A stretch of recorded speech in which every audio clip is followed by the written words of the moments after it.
My voice.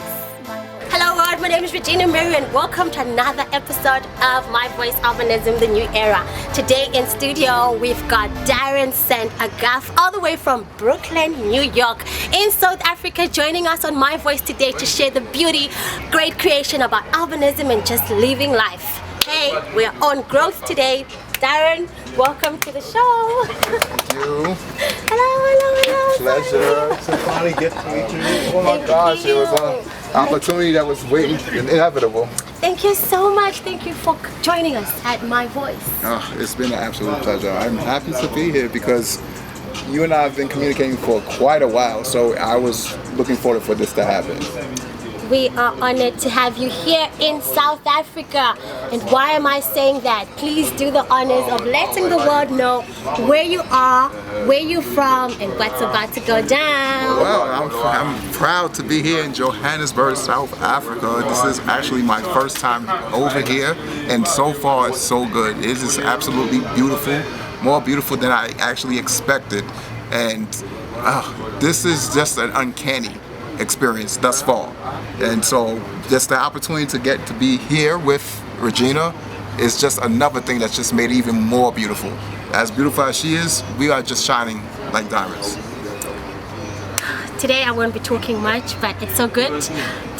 Darren. Yes. Darren has a long story and he's got another brother, and I keep mixing the names, so I'll get that right along the way. No problem. Darren, we have this one particular tradition that we have. Okay. Why did you accept our invite to be on My Voice? I think the main reason why I chose to be on My Voice is because I feel like there's different perspectives of albinism that people don't even know about amongst the world. And a lot of people, from your show particularly, a lot of them, I know the guests come from strictly of countries of Africa, but there's definitely people around the world with albinism, particularly in the United States, and we have different perspectives, our views and our hardships, what we go through here in America, excuse me. So with that being said, I mean, one of the main things I felt like, I don't know if you can share in that perspective, but one of the main things that we deal with in America, as far as our albinism, is definitely the hardship of disrespect. I'm sure that disrespect is always around, no matter what. When you're different, you're different. But I've gotten older and realized me being an albino, for me, honestly, it's an oddity. I explained that earlier to someone. An oddity is a blessing. People that are different, they tend to shine more because of the fact that you're not the usual. And when you're not the usual, that makes you something of purity. It makes you something of essence. It makes you something of the idea of you being of a true essence of growth. And which is something that I tell you is important for us as albinos. I feel like as albinos, the essence of growth is in the definition. People know me and who know me well know I write poetry and know that growth is growth, meaning giving reasons of wisdom through honesty. That's life, and that's life as an albino man. As an albino woman, that's the same thing for you. It's about growth. Speaking about albinism, which was supposed to talk about in terms of that. In South Africa, we've gotten to a point where if you say albino, it's almost like you discriminating. If you say albinism, it's like the correct word, but we'll get to that. Anyway, speaking about African albinism, Darren just told us he's from the United States of America, and in Africa we've got different myths about people with albinism.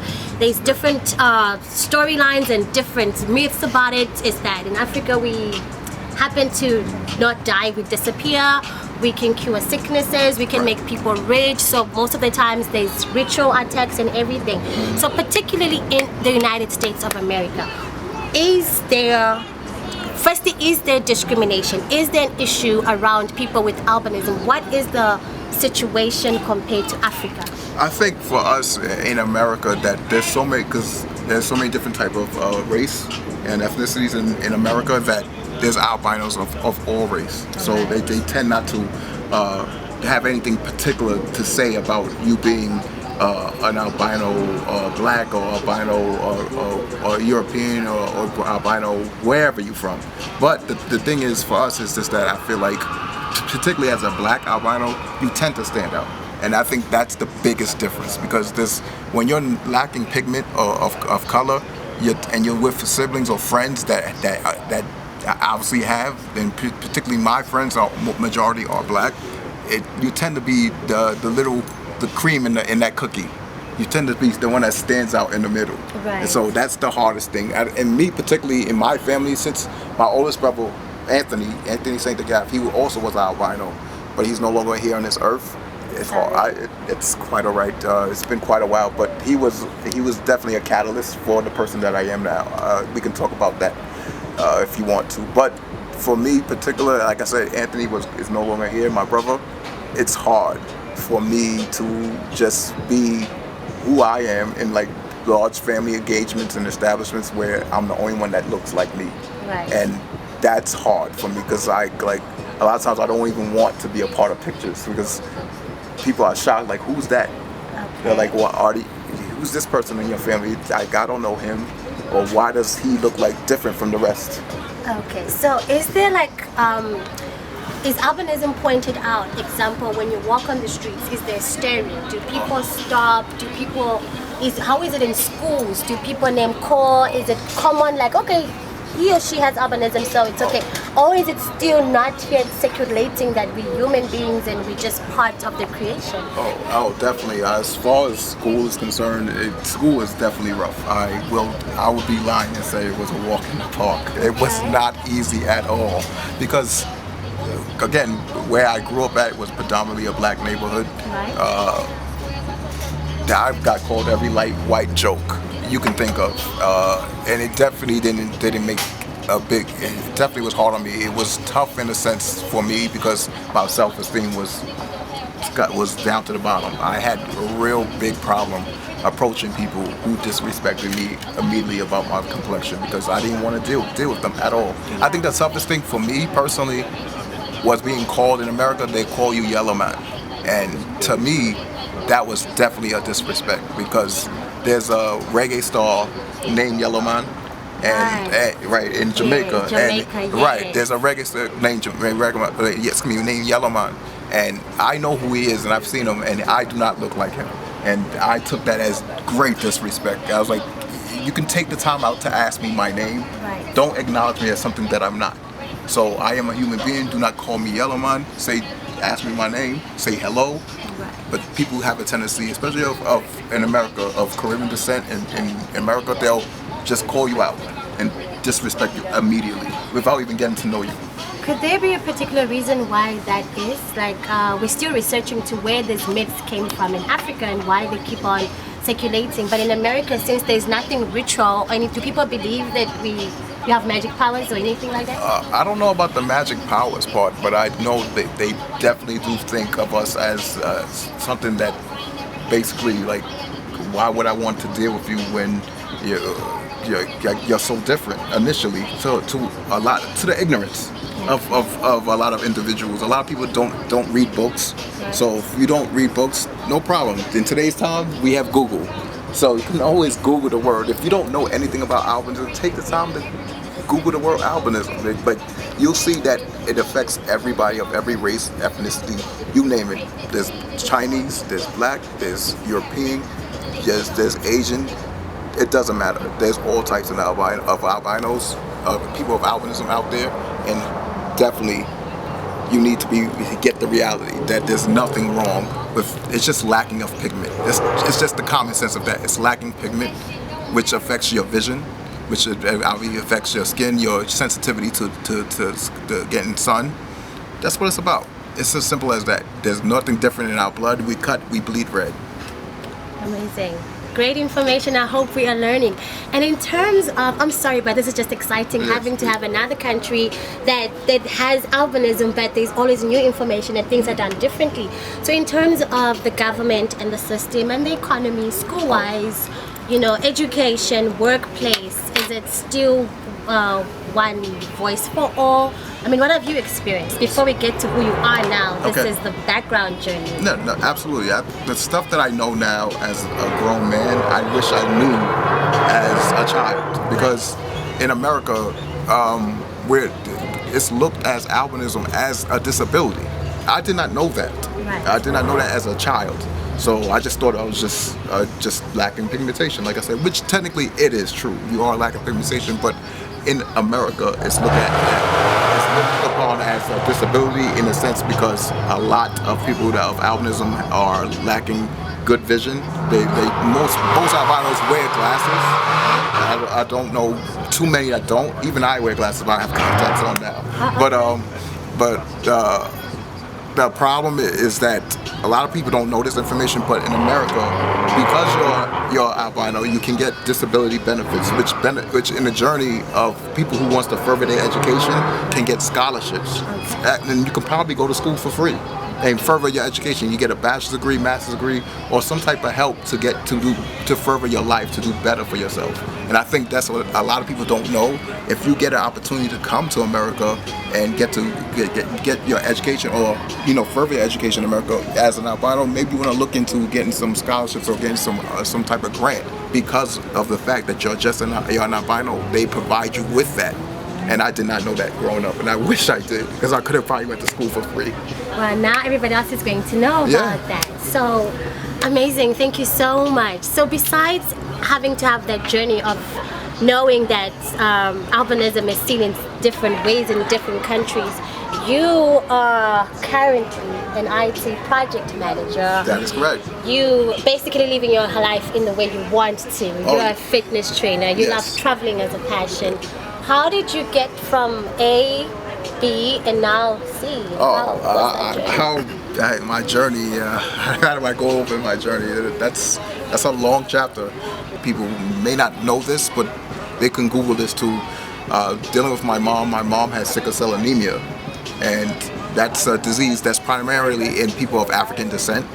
So if you are an African American or you're from Africa, if you don't know you have the trait, you should probably take the time out to get the right blood test to find out if it runs in your blood or if it runs in your family. Because sickle cell anemia is definitely a tough disease, and watching my mom go through it and me being having albinism wasn't probably easy for her, but it wasn't easy for me dealing with her disease. So that was one of the challenges that I had to deal with growing up, because my mother raised me, but I raised my mom, if that makes sense. But so that's how it was. We both raised each other until she left this earth. For me also, I feel like me being an albino and going to school, I didn't realize that until an adult that there's 1 billion albinos out there. Right. That's like it's so funny because I didn't see it at all as a child. I was always the only one in classes and in shows and whatever. I was always the one. Who's that? Exactly.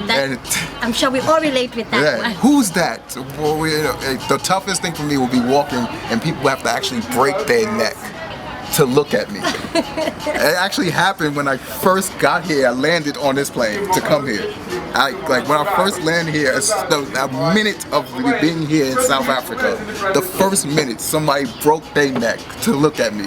I said, oh my gosh, I've only been here a minute. A minute. Welcome to South Africa. Right. I said, wow. I said, I've been here 1 minute. Right. That was tough. But it's dirt off my shoulders. It didn't bother me too much. I was just like, wow. But again, I think growing up, not realizing there are so many, it was really tough because, like I said, you stand out being the only person that looks like you. And again, my brother was around, but as I got older, he wasn't around anymore. So there was no one else who I could relate to.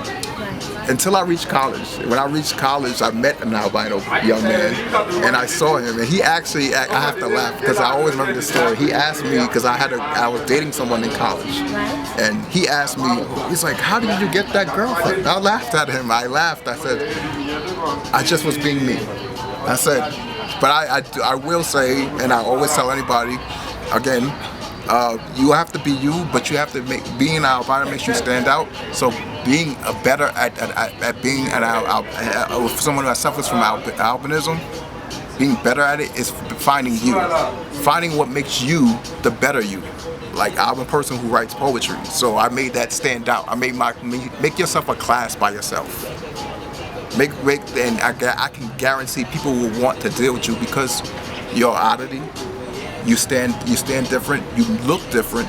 And you carry yourself different. You want to make yourself, you don't want to be the same person as everybody else, even though everybody is different technically, but you have to make yourself stand out in a sense of mental and physical and character. I hope everybody's just listening to that and taking in all that information. Darren, in your biography, besides you having albinism and being able to be half the man that you are today, you've also had other experiences that are life, just normal life challenges like car accidents, surgeries, then is it the 9/11 incident? Yeah, I was out there for 9/11, the World Trade Center crisis. Yes, I was right there. Are you able to share that with us? How did you even manage with everything that? Where do we start? I mean, there's so many stories. Where do we start with that one? I think I'd want you to start when you say in your comments, you are living proof that there is a God out there. I think that's where we should start. Well, the comment by me saying that I'm living proof that there's a God if you ever need a reason is self-explanatory by the person that I am. And it's not out of arrogancy. Let's make that very clear. I don't think I'm better than anybody else. It's just, like I said, you have to know my story. And one of the main parts of my story is a lot of people are surprised. I had 3 brain surgeries. 3. I emphasize on 3. And I'm still here. And that's just a part of it. Like those 3, I told you. And that has nothing to do with albinism. That's just absolutely a normal life. That's just my normal life. This has nothing. Everything that I'm telling you right now, from here on, it has nothing necessarily to do with albinism. It's just the person that I am and the things that I've been through, the challenges that I've been through. Again, we talked a little bit about my mom and her sickle cell. So my mother and brother's death are 5 days apart. Let's put it out there. So just the emotional and mental hurt and pain was challenging enough for me. And literally those 2 issues that I dealt with were a mental, I don't even know what the word to use right now, because the 2 biggest impacts of my personal life were gone. Absolutely gone. And then that's why they're tattooed on my right side of my body. I have a picture of her. We'll show some of those pictures when it gives them to us. Yes, no problem. But yeah, absolutely. But so after I graduated from college, 9/11 happened. 9/11, the World Trade Center crisis, where they blew up both of the World Trade Centers. I worked literally maybe about 100 yards away from it. And when it happened, I was actually buying something to eat. When the first plane hit, I was actually buying something to eat. And I just finished college. I got my first real job. Right. My first real job. And so I was excited. You know, a little bit arrogant. Coming out of college, somebody wanted to hire me. I thought I was living my best life, but I wasn't yet, far from it. After that was said and done, the 9/11 hit, I literally had to run out there, and my body was full of dust because of all the commotion and all the debris that was flying in the area, and people couldn't breathe. You had to literally take your clothing and tie it around your mouth. And I couldn't make it home because everything was shut down, and I literally had to walk in New York, because this is what happened. In New York, I walked from Manhattan all the way to Brooklyn, and my mother was paranoid. She called me like a billion times. It didn't work because the cell phone towers was on the World Trade Center, and a lot of them were shot. So nothing worked. I came home. She was ecstatic to see me, but that was a challenge because I never wanted to work in that area again, ever. So if anybody offered me a job, and after the 9/11 crisis was done, I turned it down. I didn't want to deal with it at all.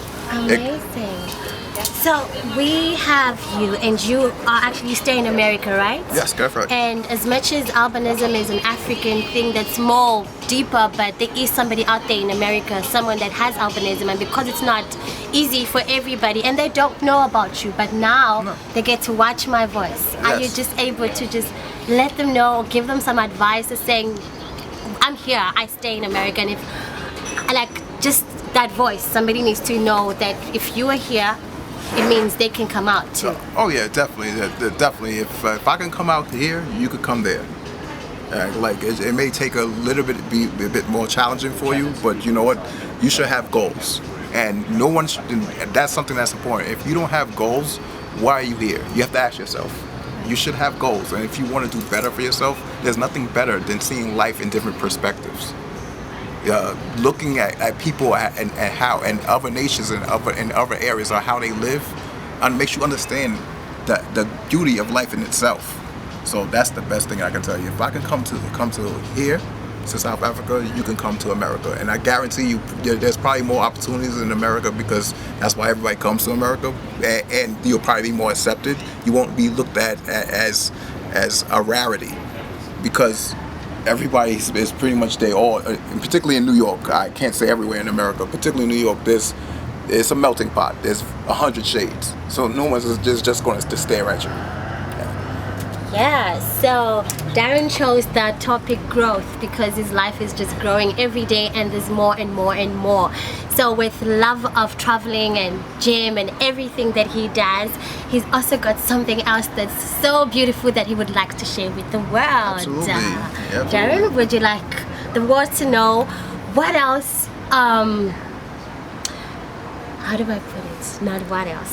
Your beautiful, beautiful prized possession. Yes, obviously, a lot of people have an idea that they think that people with albinism they can't get a particular someone of interest or someone will be of their interest, but that's absolutely false. I've been blessed with the opportunity to be with and absolutely be glorified by this woman that's by my side. Her name is Malvina. Would you like to welcome her into the studio? Take over and bring her and let's do a round of applause for Yes, her. I want her to come in. Yes, please, by all means. Please come in. I'll just allow you to come and take my chair. Okay, and do you want to bring the other one over? Yes, I'll just come around. I'll get up because ladies should take the pass.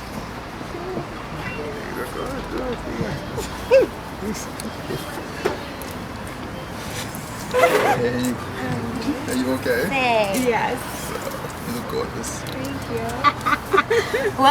Welcome to my voice. Thank you. Thank you. It's an honor to be here. Can you see all of our scene? Yes. Wow, you are beautiful. Thank you. She's from Brooklyn. yes. She's Darren's queen. Technically.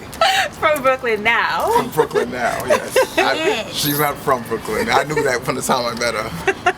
So they're both in South Africa having a beautiful moment. You're Yes. coming to tour Africa. Would you love to share more about your relationship? I mean, come on people, if you have albinism out there, you are missing out. Life is huge and life is beautiful. Look at this beautiful couple. I'll just let you take it over, please. Talk. So you go. No, you tell it like it is. About our relationship. So I think it's interesting that this conversation is about my voice, Yes. right? Leading with speaking for yourself, speaking your truth. And that's what attracted me to Darren specifically. Not necessarily because he has albinism, but because he always speaks his truth. So from the first day we met, and we had a conversation, he opened up to me right away and said, "Let me tell you my story. I'd like to tell you about who I am, and we can go from there." And that to me spoke volume about he's always been a person who speaks from his voice and from his heart. Oh, wow. I'm sure somebody out there is asking. I mean, I've been doing this show and I get people writing in, people commenting in terms of how do I approach a woman? Would I be judged? What will happen? So did you have any questions like, okay, did you know about albinism? Of course, not an issue, tell but 'em. have you Yeah. been around? Have you heard? How was it for you? And there comes this amazing looking man. Right, Yeah. right. So I would say honestly, I didn't know anything about the gene itself and what it means and what you could suffer from in terms of potentially eyesight and things like that. For me personally, when I look at a person, I'm more attracted to who they are than what they look like. Of course, I'm attracted to what he looks like as well. Don't make me blush, please. You know that's easy for that to do. But really what keeps us together is our connection and our shared passion. And I think he spoke about having goals for yourself. Right. And we try to have goals for our relationship and who we want to be, how we want to be. So you asked, how do you approach someone? I would say he has to answer that. How did you approach me? Yes. How did you find the courage? Did you worry? I mean, of course she's beautiful. You're of course nervous, but did you have questions in terms of will she reject me? No, I did. I wasn't. Well, rejection is always you're always gonna get more no's than yeses in life. Period. Like that's just the fact. You always remember that you're gonna get way more no's than yeses. But I think for me, I always tell people I know what I'm attracted to. I told her that right off the back. And if you're not what I'm attracted to, I'm not going to even approach it. And you have to be what I'm attracted to. But once I saw her, I knew I was attracted to her. That was just the easy part. Right. What made me even more attracted was our mental connection. She was a great listener, and because I have a lot of stories, I put it out there immediately. And the reason why I do that is my best advice to anyone is that if you tell people up front this is who you are, they give them the option of them accepting it or just rejecting it, and then you don't have to be played upon. You don't have to be worried about does this person really want to deal with me, because you put everything on the table. It's like I like to say, it's like a restaurant. I look at myself as a restaurant. This is on the menu. If you don't like what's on the menu, you can walk right out. And that's the best approach. Amazing. I think also you have to say, it's funny to hear you say how growing up you didn't really have a lot of confidence, Right. and you suffered from like lack of self-esteem. When I met him, I tell people he is the most confident person I know. Right. I don't know if it's a Leo trait or if it's just a Darren trait, but he carries himself with so much pride and self-assurance. Like, I know who I am. As he said, this is me, take it or leave it. And I think, speaking from a woman's perspective, I want someone who comes in and speaks of his truth and is sure of himself. You don't want someone who's like, I'm not really sure if I could talk to you. No, he came in strong-minded, strong-willed, respectful, and I thought, oh yeah, I want to talk to you. Yeah. I don't think she even knew I was an albino until I told her. I didn't actually. Okay, Yes. what did you think it was? Yeah, she didn't. Yes. She didn't think I was initially. She didn't think I was a person of albinism at all. So when we first met, I just kept staring at him, and Right. he was probably like, "What's wrong with her?" Yeah. So I kept staring at him. I kept staring at his eyes. I think he has beautiful eyes, and our running joke is, "Oh, you can take the color contacts off now," but they're his natural eyes. That's just the color of his eyes. And so I didn't think anything. I also, even if I knew, I guess it didn't matter to me. Right. It wasn't a factor in terms of what kind of person he is. So it never really came up until you told me, and I Yeah. was like, oh. And then he told me about his childhood, about Tony, about being the odd man out, so to speak. But that's not something you would get right away until you actually speak with him. So, yeah. Wow. So in terms of relationships, and our viewers are watching out there all over the world, in terms of when there's certain incidents that happen, of course, when you're out with him in the public, people start staring. Does that make you upset? Does that make you embrace it? Because people act differently. Others don't know whether to be mad on behalf of the person or attack those people. Right. Oh, girl, stare even more. Right. How do you handle that? Because other people will be like, okay, people are staring at us. Should I fight for her? Fight for him? Depending each. How do you respond to that? Personally, for me, they always think he looks like somebody else. Okay. So he always gets the, oh, hey, don't I know you from this place or that place? And then I'm like, no. The funniest thing for me is they always see him and they say, oh, you're the model, right? And so then he says, sure. I just go with the flow. I say sure. So we say sure. But if people are staring in a way that's disrespectful, that's when I take it personally. There are times we were on vacation once, and someone, they didn't mean harm. They called him, can I say the word? Yeah, you can say it. Yeah. It's worse in Africa. Yeah. We're trying to erase those words. Yeah, so they said, oh, yellow man, and then they wanted to say something to him. And I know how that's offensive to him. So before he gets upset, because he can get upset and he will break somebody's neck. Oh wow! So you had to get in the way. And I said, already. before it gets even further, I approached the man and said, that is not something you should say to a person. It's very disrespectful. I'm sure you didn't mean it that way, but it's taken in a way that's offensive, so you should apologize. And it's funny, he apologized later, and then throughout the rest of the trip, whenever he saw him, he would like come out and be like, do you need anything? Can I get you some aloe gel? Can I help you with anything? So it was like a teaching moment in a way. So for me, I know that he'll get very upset and his temper will flare up. So I try to But I told her diffuse the it. truth. I told her the truth that if there's one thing that I've never even been extremely upset with her. If there's one thing that would piss me off or get me extremely upset, is somebody who disrespects my complexion. Because I'll say a quote from my mom, and I always tell you that it's like you can't change, you can't make fun of something about someone that they can't help. This is who I am. Right. So if someone's blind, that's not funny. It's not a joke. Right. You don't make fun of that. That's who they are. This is who I am. So by identifying me by anything other than who I am is disrespect. Right. So what you're actually saying is that the information in America is not this was not in America, right? On your travel trip? It was in the Caribbean. It wasn't a Caribbean. But the information around albinism hasn't really circulated to a point where people know. That's right. Because that man didn't know, and if he had Yes. to apologize, it means he just got aware of that That's information. right. That's right. So usually when this happens, we should take a more calmer approach, right? Yes. Not attack. Educate, not attack. Exactly. Yeah. So when you guys are out, like you're on the other side of the world, America, and this is Africa, and when you Google albinism and you hear ritual killings, this and that, Yes. how do you wake up every day knowing that, okay, I didn't know about So it. I did. So the way it came up, the way he shared with me was I do volunteer trips where I go to different parts, typically in Africa. Right. And we were going to Malawi at the time. And you said to me, well, before I can say yes, I can go, I need to understand their rituals. And I thought, well, that's odd. Like, you don't say that about any other country. Right. Why was that a big deal? And that's when he explained to me, well, actually, in parts of Africa, the way they treat people with albinism is almost as a sacrifice in a way. And there are people who have been kidnapped. Right. There are children who have been taken away from their families Yes, right. and also just abused just because of how they were born. I did not know anything about that. And that touched me.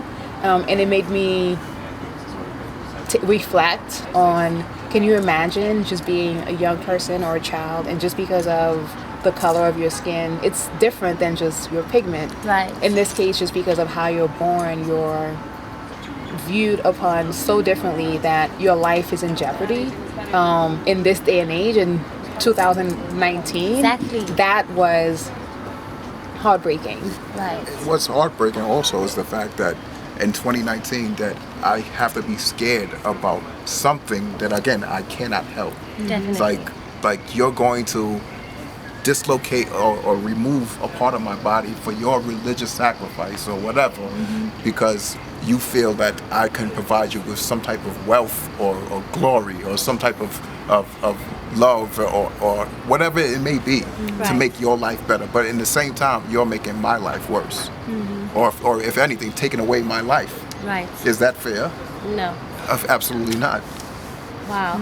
So is there something that the government in the United States is doing in terms of helping voice out persons' albinism's voices? I mean, in terms of catering education and school, you've mentioned how beautiful that support is. But in terms of informing people, is there movies, is there adverts? Have people I mean, I've seen Deandra Forrest. She has albinism, and yes, but she's only one of how many? So what are they doing that we can implement in Africa or other countries? Caribbean, like you said, I mean, it's the whole world, and people are not informed about this. Right. How do we make sure this voice circulates out there? So, let's just make this clear. I want to make this to everybody here. Anybody, if you don't know your genes, albinism is a recessive gene.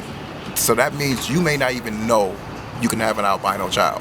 But I will take the time out to let you know, again, it usually skips generations unless someone with albinism gets with someone else with albinism. So it's highly unlikely based on genes that your child will have an albino child. A person with albinism for that matter. Right. So that's one. It's a recessive gene. So it takes two people with the recessive gene to have an albino, a child with albinism.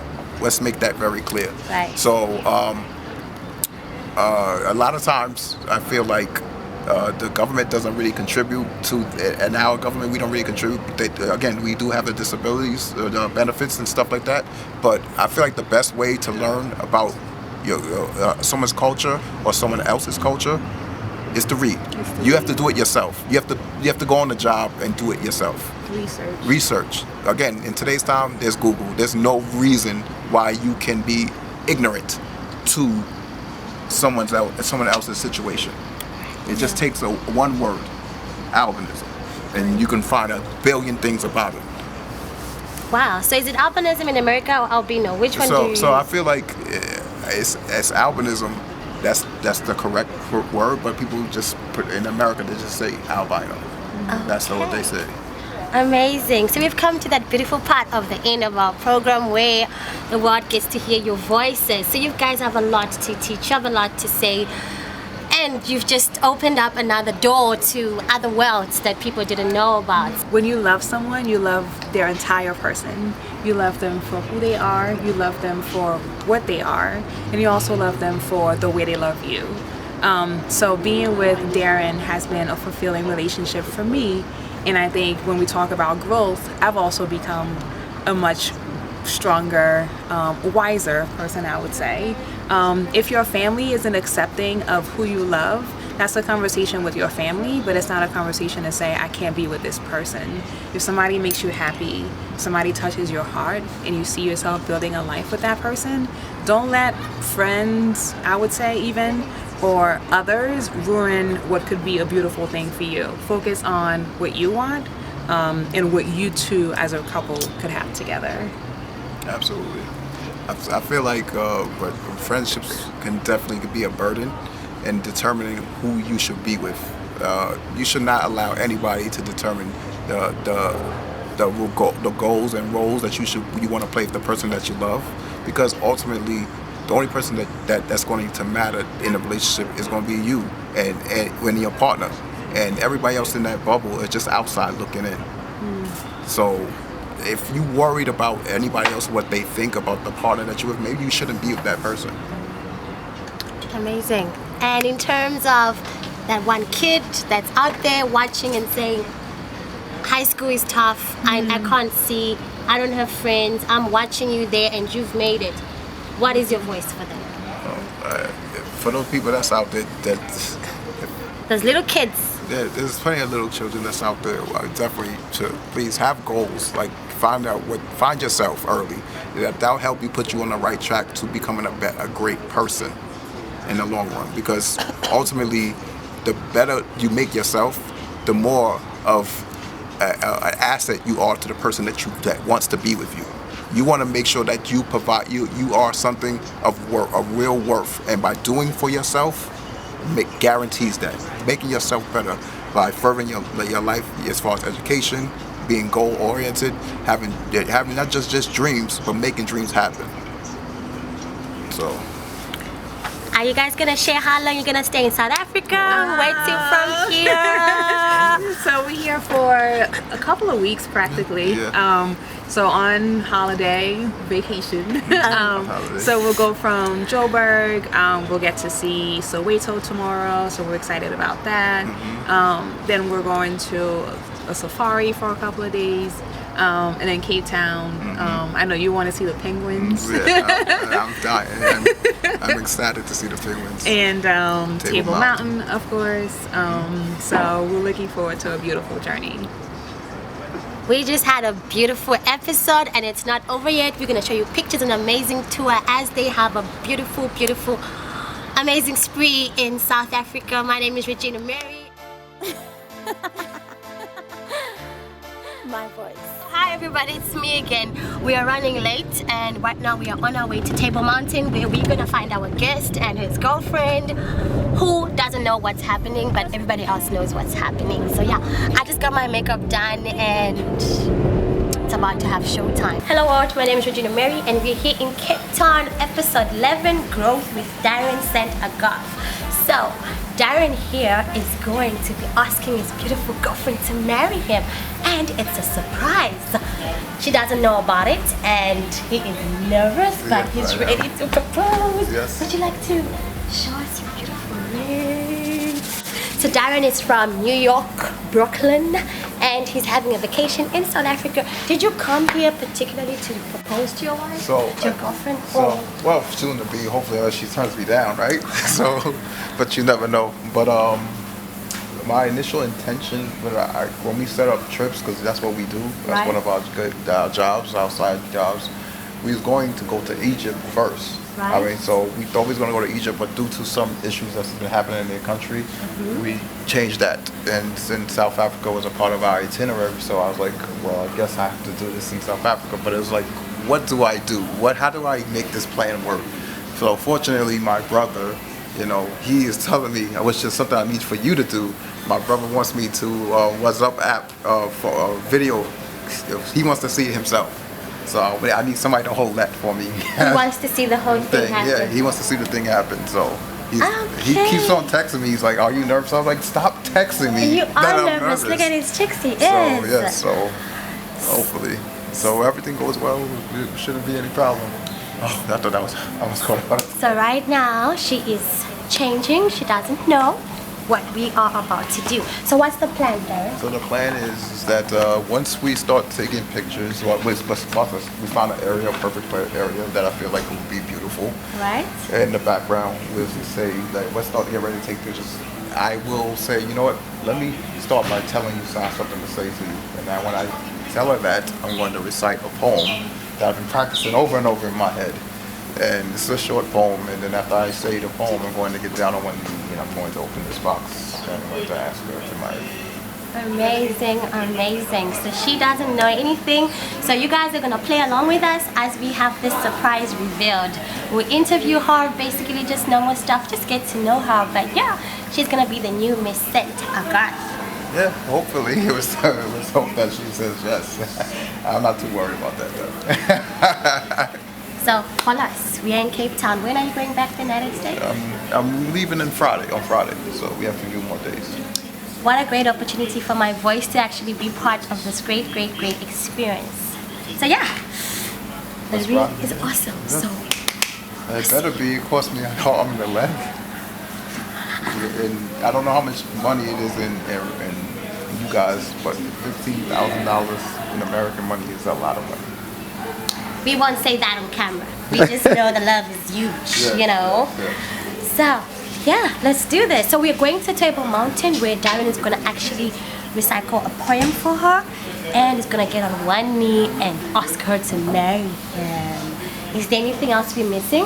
No, we're ready to go. As long as she's ready, I'll be ready. And hopefully everything will work as smooth as possible. The rain seemed like it's going to stop, so that's a blessing. Oh yeah, it's raining by the way. It was raining, but it's about to stop But I now. feel like, you know why it's raining? Because I feel like my mother and my brother are crying right now. They know what's going to happen, and they're probably crying. So we're still here in Cape Town, My Voice with Darren and Myvina. I won't do the talking this time because it's their moment, their day, their amazing time. So would you like to share with everybody what's about to happen? We're on our way to Table Mountain Let's take some nice pictures. so we can see the view. Yeah, for the first time together. And it looks like the sun is shining a little bit. So, Oh yeah, it was raining. yes, it was raining, so we're getting a little bit of luck. Right? Yep, we had a little bit of luck. Yeah. Yeah. Okay, so we're just gonna go there and just look at the mountain. And Yes, and see the view. They say the view from up there is amazing. Yeah, You can see the entire city. I suggested that. Yeah. My brother said, you better not come back about those pictures. In 1 Okay. kilometer, make a left turn on Table Mountain Road. Okay. Since we saw you last, we went to Limpopo Okay. for a safari weekend. So we In saw a 600 lot meters, of make a left animals, turn on Table elephants, Mountain Road. rhinos, Zebras. zebras, hyenas, a lot. Hippopotamus. What else? What you call it? Lions. A crocodile. Crocodiles, right? Yeah. I forgot the name of the other one. So, So it was fun. It's been fun. Oh, we had a spa treatment. yes, we had the spa treatment together. So that was fun. Yeah, that was fun. Amazing. They do a lot of things together. Yeah. How beautiful is that? It was nice. Yeah, it was nice. Oh, we had a bush dinner. Bush dinner. What's a bush dinner? So they basically had like a fire pit, in the left middle turn on of Table Mountain the Road. outside, and they had a barbecue style.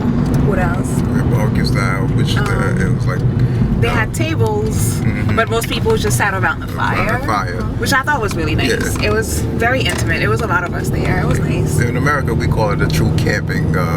Yes, Yeah. a camping adventure. Yeah. Yeah. But I guess in South Africa, it's something different. So I enjoyed it. Yeah. The food was good. Yeah, it was good. Yeah, It was just a little nippy. it was cold. So basically, you It was are cold. enjoying South Africa. Yes. Absolutely. Yes.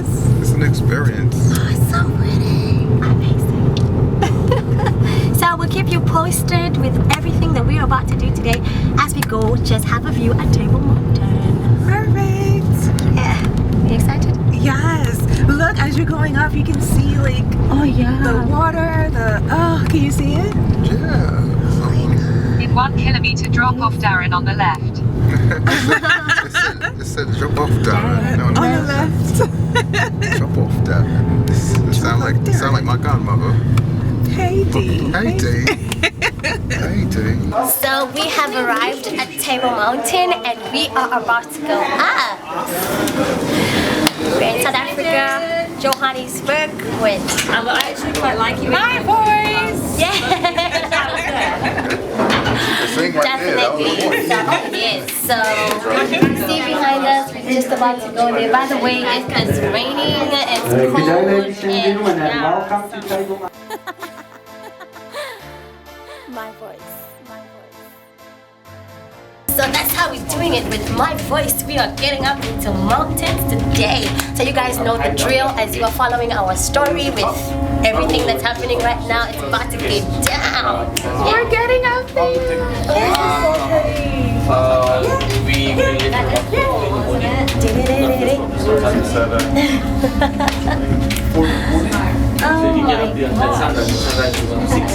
So how are you feeling? Good. At first, I didn't want to look down because then you're like, oh no, it's so high. But then it's steady. It's really pretty. It's really pretty. How are you feeling? Can you please look into the camera and tell us? This is absolutely beautiful. Everything that my brother, Yeah, they can't hear him. Yes. Find a mic. everything my brother said, it looks like it so far. This is unbelievable. And So we mean like how are you feeling? how I'm feeling. How you feel? Excited, yeah. I'm anxious because I can't wait to see the top. See it all the way is great. Right. Oh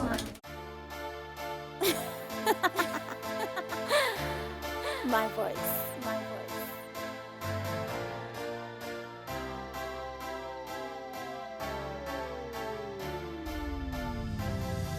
You discriminate, I'm calling it. You think I'm human when I don't. I know you like wearing this thing. I know. President. Hello, everyone. It's Marvina, and Darren just asked me to marry him at the top of Table Mountain. So it's been a fantastic South African journey. Thank you to Regina. Thank you to my voice. And I'm super, super happy. It's a wrap. It's a wrap. Darren? Yes, it was a welcome opportunity that I had to get.